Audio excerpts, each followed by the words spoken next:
우리 신앙생활에는 햇볕 날 때도 있고 검은 구름 낀 날도 있고 이렇게 교차로 오죠. 계속 햇볕만 계속되는 신앙생활도 없고 계속 검은 구름 낀 날만, 먹구름 낀 날만 계속되는 날도 없습니다. 계절이 꽃피는 봄이 오고 혹독한 겨울도 오듯 대낮같이 밝은 날도 있고 어두운 밤도 있습니다. 어제와 오늘 메시지는 사실은 지금 이 먹구름 낀 날을 보내고 계신 우리 신자분들, 영혼의 어두운 밤의 때에 놓이신 분들, 그분들을 위한 말씀을 사실은 전합니다. 1차적으로는 그분들 위해서 전하고, 또 하나는 지금 이제 행복하고 지금 평안하고 내 영혼에 햇빛 비치네 하시는 분이면 그러면 감사하고 찬양하십시오.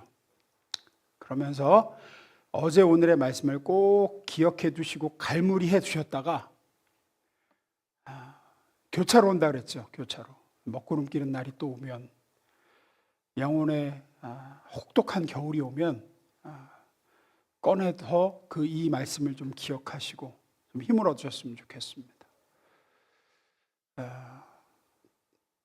다시 말씀드리지만 어제 오늘 말씀은 지금 너무나도 숨 넘어가기 힘든 분들,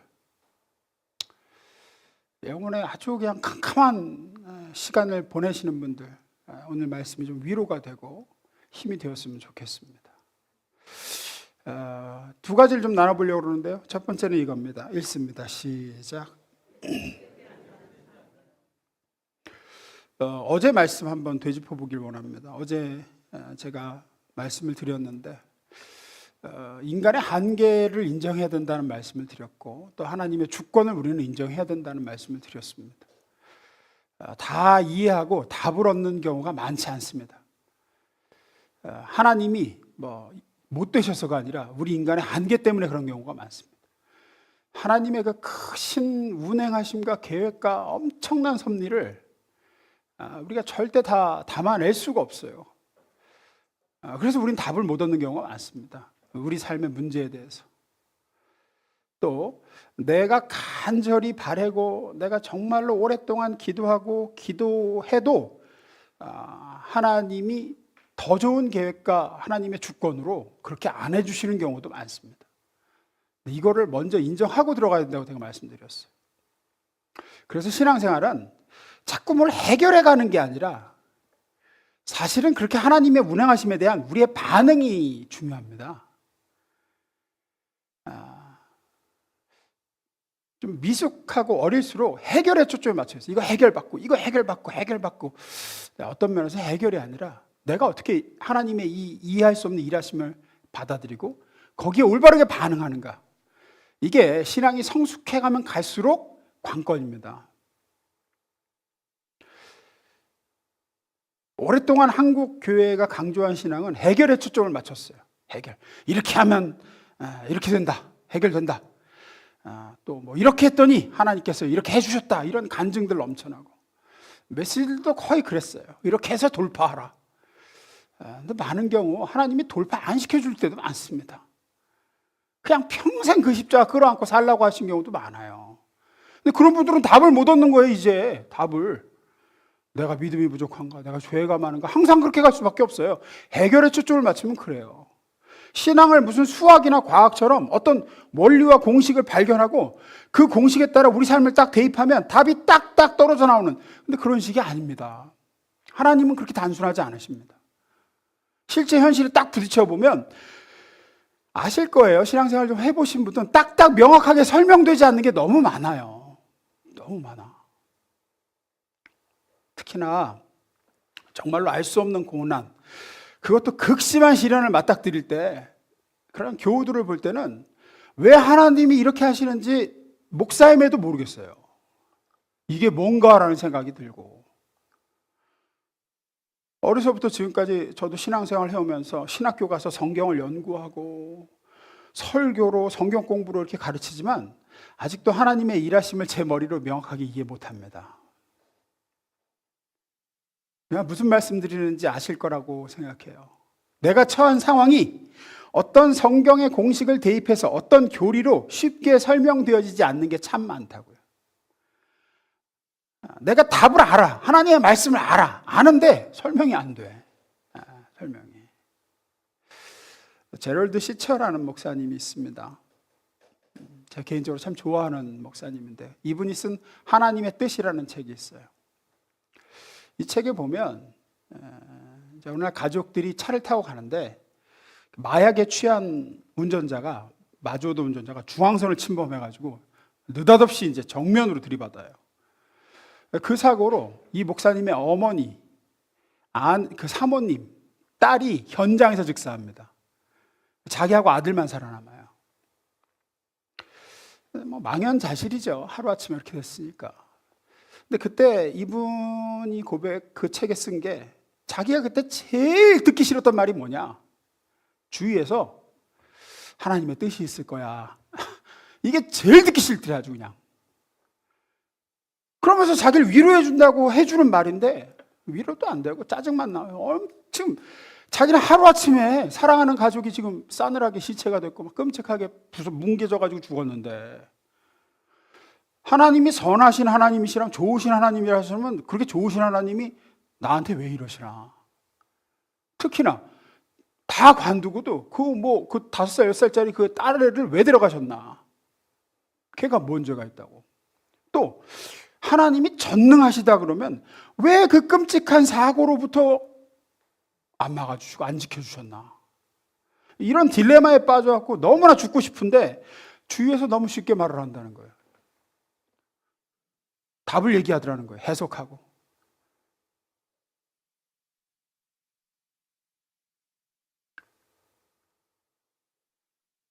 우리는 평소에 내가 하나님의 말씀을 붙들고 나가서 승리하리라고 쉽게 생각하지만 막상 방금 말씀드린 이런 제럴드 시처 목사님 같은 상황을 만나면 답이 안 보여요.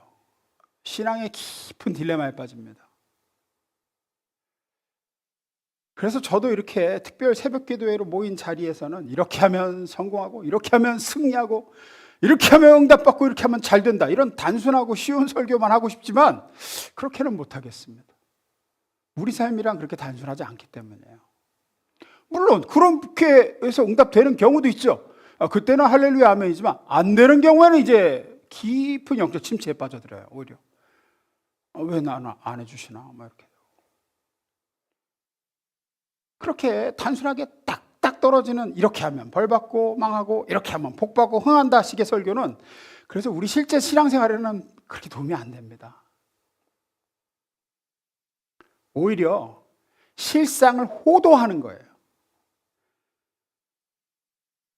그래서 해석이 안 되는 고난과 시련이 그 신자가 탁 마주치면 이제 낙심하거나 냉담해지거나 이렇게 될 수밖에 없어요. 그런 식의 말씀만 계속 들은 사람은 나는 말이야 믿고 하라는 대로 다 해봤는데 내가 하라는 대로 다 했는데 말이야 그렇게 하면 이렇게 된다더니 별 수 없구나.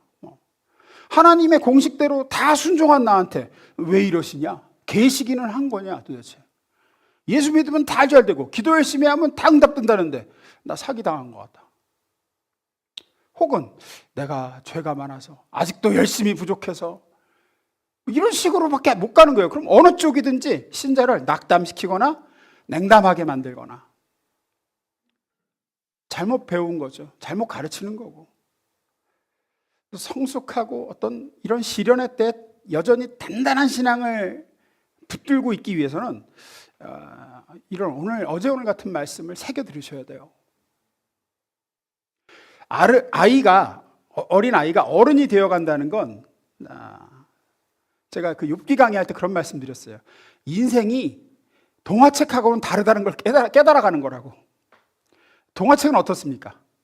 착한 사람은 복 받고 나쁘게 살면 벌 받고 그렇죠. 근데 이제 아이는 그렇게 권성징악을 믿다가 이제 잘하면 잘할수록 세상은 꼭 이렇게 만드는 건 아니구나. 오히려 반대일 수 있는 게 인생이고 세상이구나. 올바르고 선하다고 바르다고 모든 게 해결되지 않는다는 걸 알게 되는 게 이제 어른이 돼가는 겁니다. 마찬가지로 하나님의 자녀로 부름받은 신자에게 있어서 말씀에 순종하고 주를 열심과 정성으로 하나님을 섬기면 모든 것이 다 잘 된다, 복 받는다, 이렇게만 믿고 있는 건 아직 어린아이 단계입니다. 하나님은 그렇게 단순한 분이 아니십니다. 우리 인생을 향하신 뜻이 그렇게 단순하게 펼쳐지지 않습니다. 성숙해지면 꼭 그런 건 아니구나. 또 내가 벌이라고 생각하고 불행이라고 생각하는 것이 꼭 그런 건 아니구나. 하나님은 그걸 통해서도 나를 축복하시는 거구나. 뭐 이렇게 알아가는 시기죠. 신앙의 공식들이 단순하다고 생각하는 것들이 깨어져야 돼요. 기도하면 된다. 안 돼. 하나님은 예수 안에 있는 자녀를 사랑하고 돌보시고 그냥 형통하게 하신다. 안 그러실 때도 있어요. 예레미야 애가 3장 16절에서 18절을 보면 이런 말씀이 있습니다. 읽습니다. 시작.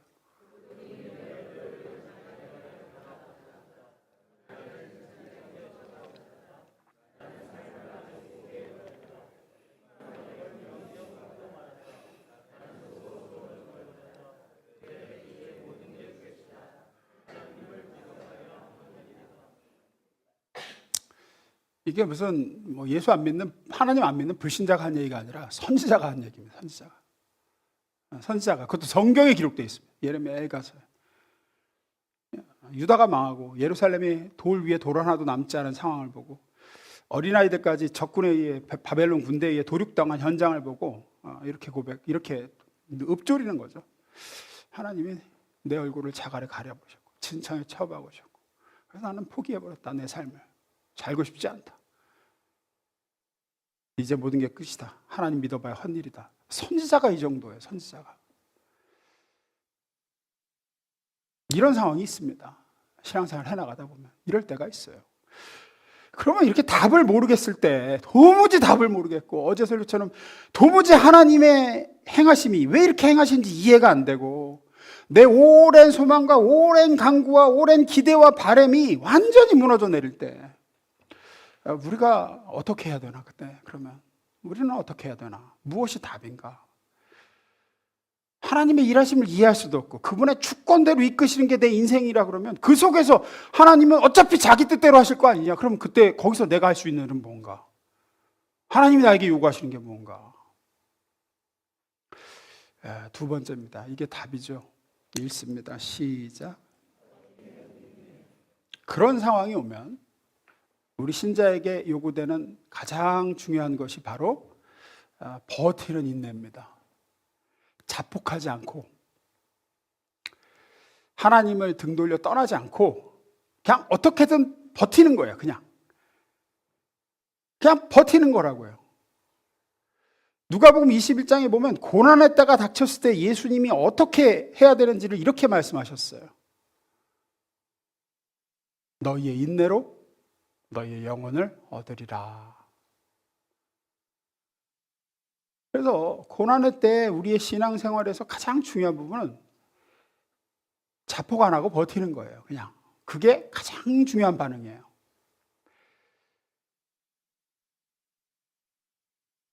여러분, 그 슬프고 억울한 일 당하고 하늘이 무너질 것 같은 일을 당하시면 무슨 답도 귀에 안 들어옵니다. 솔직히 얘기하면 뭐 그런 일을 겪어보신 분은 알 거예요.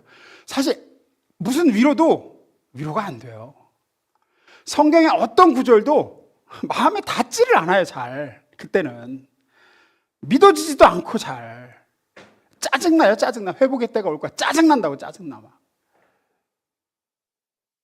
그때는 딱 두 갈래 갈림길에 처하게 됩니다. 자폭하고 포기하고 주저앉아 버리고 하나님께 등 돌려버리는 길과 그럴 수는 없으니까 죽지 못해서 어쩔 수 없이 이 하나님을 버릴 수도 없고 내가 그렇다고 신자가 자살할 수도 없고 어쩔 수 없이 죽지 못해서 이악 물고 견디고 버티는 길 이 둘밖에 없어요. 그때는 자폭하든지 버티든지. 근데 그때는 버티는 게 하나님 앞에서 가장 귀중한 겁니다. 나중에 하나님의 뜻과 섭리를 발견하게 되고 아주 나중일 수도 있고 뭐 하나님의 때가 빨리 올 수도 있지만 어쨌든 분명히 하나님의 뜻과 섭리를 발견하게 될 때가 옵니다. 욥처럼. 지금의 아픔도 고통도 다 합력하여 이렇게 선으로 빚어내시려고 하셨구나 하는 때가 반드시 오게 돼 있어요. 그러니까 그때까지는 어떻게든 버티는 거예요. 그게 최대 관건이에요. 지금은 몰라요. 그거 뭐 거기까지 생각할 여력도 없어요. 그냥 하루하루 버티는 거예요. 하루하루. 박경원 총장이 그런 얘기하세요. 남수단에 지금도 이제 그냥 저는 몇 주 갔다가 말라리아 걸려서 죽네 사네 하고 왔는데 지금도 거기 사역하면서 살아요. 그런 분도 있어요. 처음에 아무것도 안 되는 때 그냥 맨날 하는 생각이 하나님이 꽃 피우실 거야 이런 생각 들지도 않더래. 이 선교 사역을 통해서 하나님 영광 받으시 이런 생각도 안 돼. 그냥 아침이 딱 되면 어떻게든 오늘 하루 버텨보자. 저녁 되면 포기해야 되겠다. 한국 돌아가야 되겠다. 하루 자고 일어나면 또 좀 낫대. 오늘 하루 어떻게 살아보자. 저녁 되면 한국 가야 되겠다. 못하겠다. 그거를 끊임없이 해온 게 지금까지라고. 그거예요. 그거. 그러고 나니까 이제 하나님의 때가 이렇게 오는구나. 그때는 안 보이죠. 안 보일 때는 다 모르겠고 너무 힘들어서 믿어지지도 않고 해도 일단 입술 꽉 깨물고 그냥 버티는 거예요. 그 시간이 지나가기를. 뭐 기도 열심히 해라 이런 말씀도 안 드립니다. 그때는 기도할 여력도 잘 없어요. 그냥 사세요. 그냥 죽지 말고. 그리고 나중에 돌아보면 주님의 선하심과 인도하심을 반드시 감사하게 될 때는 옵니다. 분명히. 그때는 와요. 지금의 막 꼬이고 막히고 서럽고 막막함을 어떻게 바꾸시는지 그때는 보여요. 근데 지금은 안 보이죠. 지금은 그런 얘기를 옆에서 누가 해도 귀도 잘 안 들어오고 막 화만 나고 힘들고. 지금은 알려 해도 알 수 없고 이해하려 해도 안 되고 내 바람대로 해달라고 부르짖어도 안 들어주실 겁니다. 왜냐하면 하나님의 때까지 하나님은 하실 일이 그 기간을 통해서 뭔가 하시려고 하는 게 있으니까. 일단은 그래서 인내하라 하시는 거예요. 인내하십시오. 그냥 어떻게든. 욥기에 보면 사탄이 욥을 계속 충동질하는 게 뭡니까? 결국은 욥을 어떻게 만들려고 하는 겁니까? 하나님을 대면하여 욕하고 등지고 떠나거나 저주하고 스스로 죽거나 둘 중 하나예요. 왜죠? 하나님의 좋은 때는 무조건 오게 돼 있기 때문이에요. 이게 영원하지 않기 때문이에요. 욥의 고난이. 분명히 하나님은 뭔가 이 시간을 통해 하시거나 목적이 있어도 이 고난을 허락하셨고 그게 끝나는 때는 와요.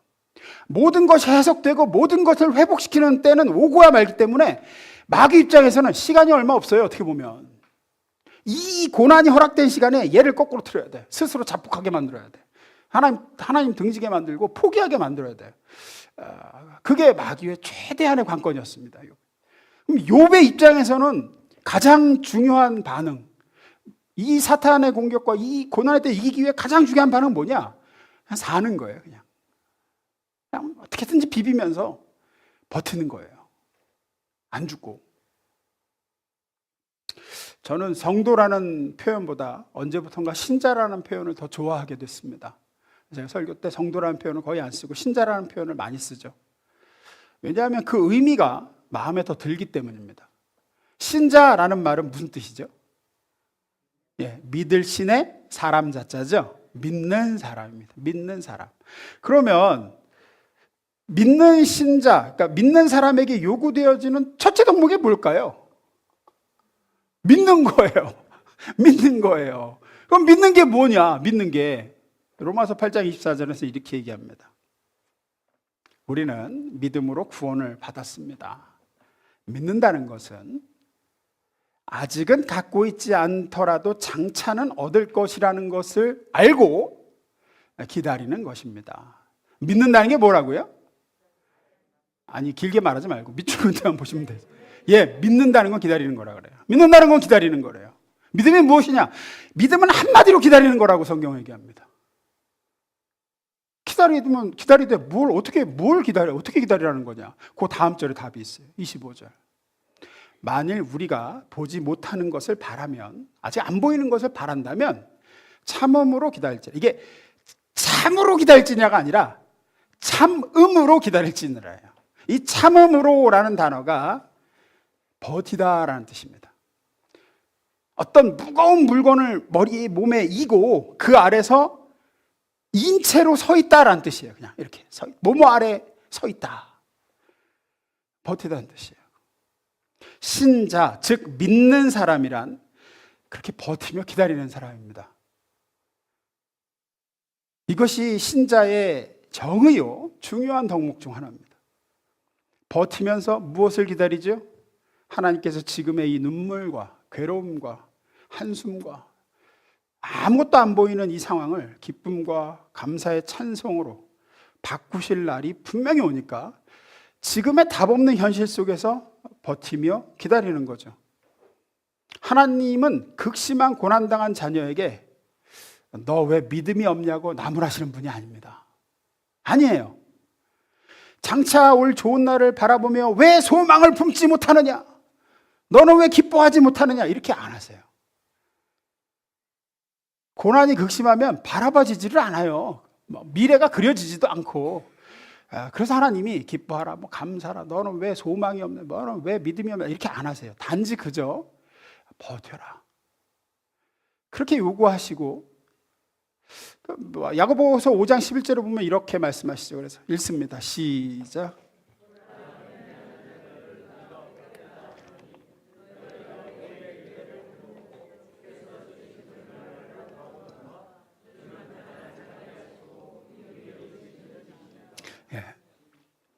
여기서 그냥 인내가 아니라 누구의 인내를 들었고 그러죠? 욥의 인내를 들었고 주께서 주신 결말을 보았거니와. 그러니까 인내를 본받아라. 욥의 인내를 본받아라.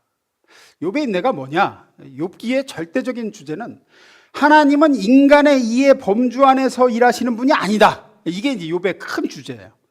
인간이 이해할 수 있는 그 틀 안에서 일하시는 분이 아니다. 하나님은 그 틀을 밖에서 훨씬 더 크게 일하시는 분이다.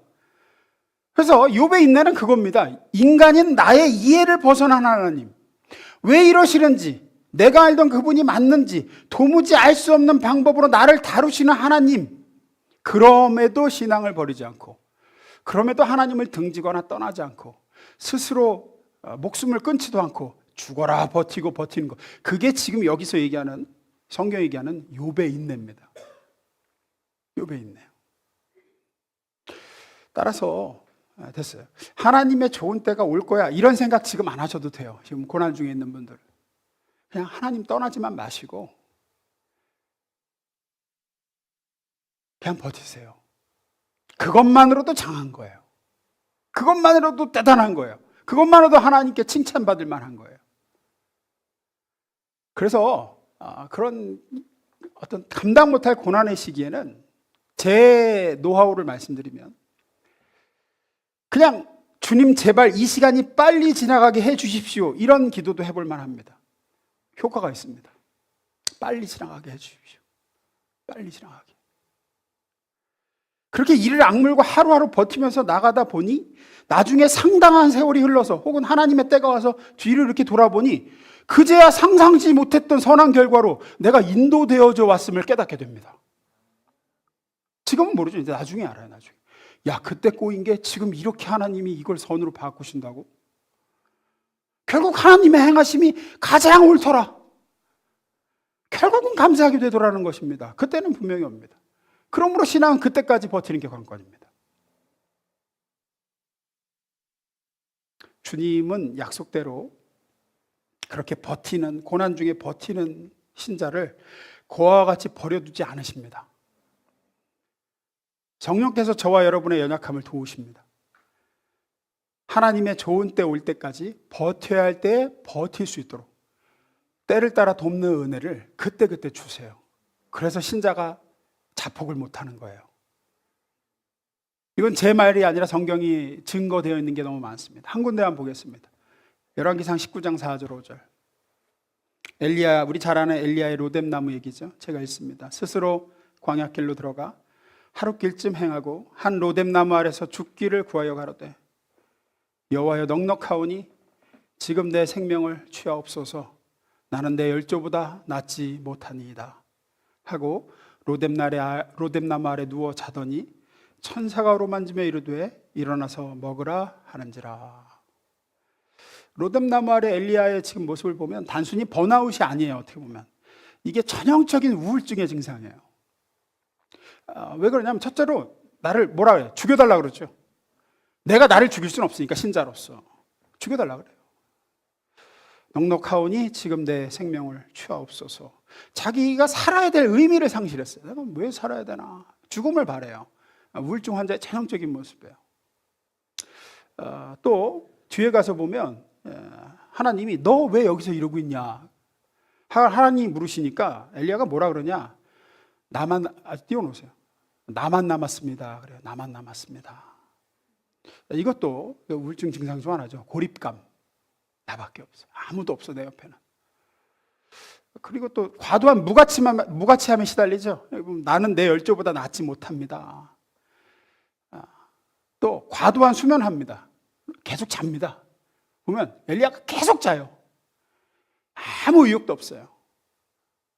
이럴 때에 하나님이 뭐라고 하십니까? 엘리야에게. 뭐 정신 차려!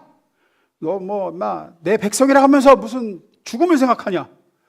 네가 그러고도 선지자냐? 하나님은 혼내시거나 그러지 않습니다. 하나님은 거듭된 시련과 좌절 속에서 완전히 넉다운 당한 엘리야를 찾아오시죠. 그러면서 뭐 하십니까? 먹이고 재우십니다. 먹이고 재우세요. 기대와 소망이 꺾여서 이렇게 좌절한 엘리야에게 막 천사를 보내셔서 청천벽력 같은 막 천둥번개 소리로 일어나거라 이렇게 말씀하시지도 않아요. 어떻게 깨우세요 지금? 어루만지며 깨우세요. 어루만지며 따뜻한 어루만짐으로 깨우십니다. 그리고 먹이고 마시우고 재우기를 반복하세요. 일어나 좀 더 먹어 더 먹어. 다시 또 재우시고 7절에 보면 뭐라고 하십니까? 7절 읽습니다. 시작.